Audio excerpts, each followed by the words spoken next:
There was a lawyer once. His name was Francis Scott Key. He penned a song that I'm sure you're aware of. You've seen it. It's in most hymnals throughout our churches. It's called the National Anthem. It is our song as an American. We go, however, to a ball game. We stand in our church services and we sing the words of that song, and they float over our minds and our lips, and we don't even realize what we're singing. Most of us have memorized it as a child, but we've never really thought about what it means. Let me tell you a story. Francis Scott Key was a lawyer in Baltimore. The colonies were engaged in vicious conflict with the mother country, Britain. Because of this conflict and the protractedness of it, they had accumulated prisoners on both sides. The American colonies had prisoners and the British had prisoners.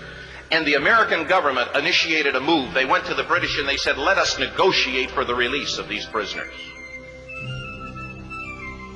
They said, we want to send a man out to discuss this with you. They were holding the American prisoners in boats about 1,000 yards offshore. And they said, we want to send a man by the name of Francis Scott Key. He will come out and negotiate to see if we can make a mutual exchange. On the appointed day, in a rowboat, he went out to this boat and he negotiated with the British officials. And they reached a conclusion that men could be exchanged on a one-for-one basis. Francis Scott Key, jubilant with the fact that he'd been successful, went down below in the boats, and what he found was a cargo hold full of humanity, men. And he said, men, I've got news for you tonight. You're free. He said, tonight I have negotiated successfully your return to the colonies. He said, you'll be taken out of this boat, out of this filth, out of your chains. As he went back up on board to arrange for their passage to the shore, the admiral came and he said, we have a slight problem. He said, we will still honor our commitment to release these men, but it'll be merely academic after tonight. It won't matter. And Francis Scott Key said, what do you mean? He said, well, Mr. Key, he said, tonight we have laid an ultimatum upon the colonies. Your people will either capitulate and lay down the colors of that flag that you think so much of, or you see that fort right over there, Fort Henry? He said, we're going to remove it from the face of the earth. He said, how are you going to do that? He said, if you will, scan the horizon of the sea. And as he looked, he could see hundreds of little dots.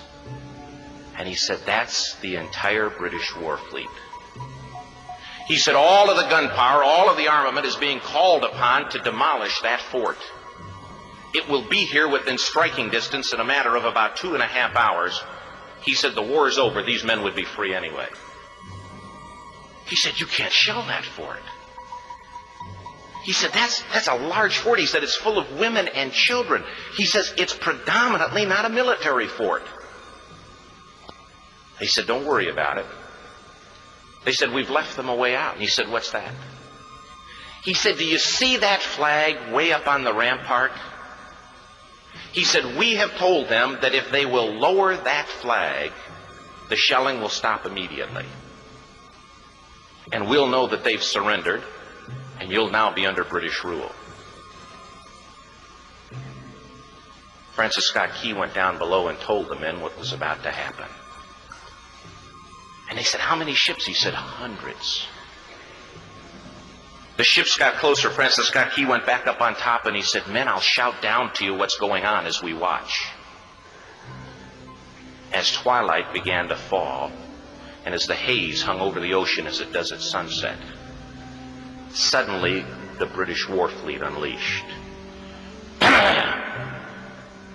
He says the sound was deafening. There were so many guns that there were no reliefs. He said it was absolutely impossible to talk or hear. He said suddenly the sky, although dark, was suddenly lit. And he says from down below, all he could hear the men, the prisoners, saying was, tell us where the flag is. What have they done with the flag? Is the flag still flying over the rampart? Tell us.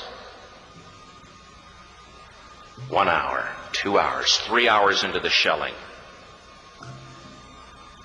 every time the bomb would explode and it would be close to the flag, they could see the flag in the illuminated red glare of that bomb. And Francis Scott Key would report down to the men below, it's still up. It's not down. The admiral came and he said, "Your people are insane." He said, "What's the matter with them?" He said, "Don't they understand this is an impossible situation?"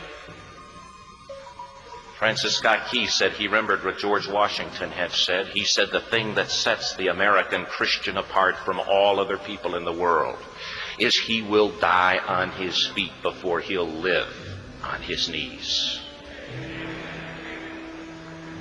The admiral said, "We have now instructed all of the guns to focus on the rampart to take that flag down."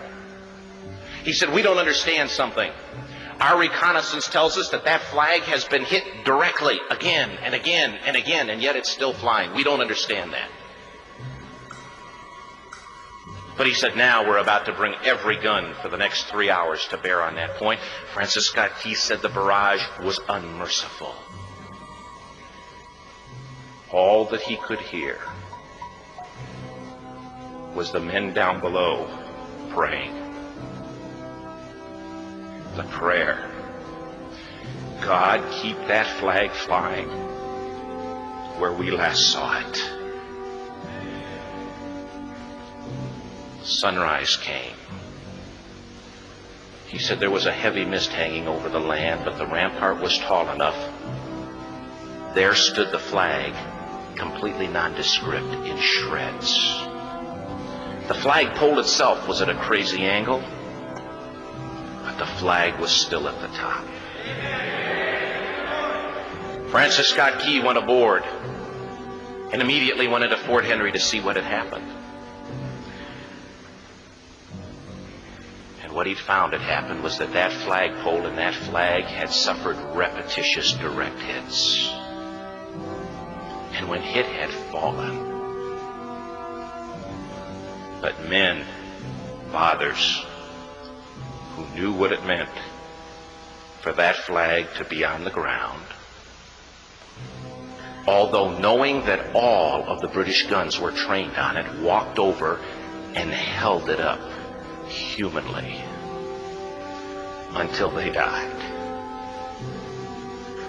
Their bodies were removed and others took their place. Francis Scott Key said what held that flagpole in place at that unusual angle were patriots' bodies. He penned the song, "Oh, say can you see by the dawn's early light what so proudly we hailed at the twilight's last gleaming? Or the rocket's red glare, the bombs bursting in air, gave proof through the night that the flag was still there. Oh, say, does that star-spangled banner yet fly and wave o'er the land of the free and the home of the brave?" The debt was demanded. The price, it was paid. Oh, say, can you see by the dawn's early light what so proudly we hailed at the twilight's last gleaming, whose broad stripes and bright stars through the perilous fight o'er the ramparts we watched were so gallantly streaming, and the rockets break clear, the bombs bursting in air gave proof through the night that our flag was still there. Oh, say, does star-spangled banner yet wave o'er the land of the free and the poor.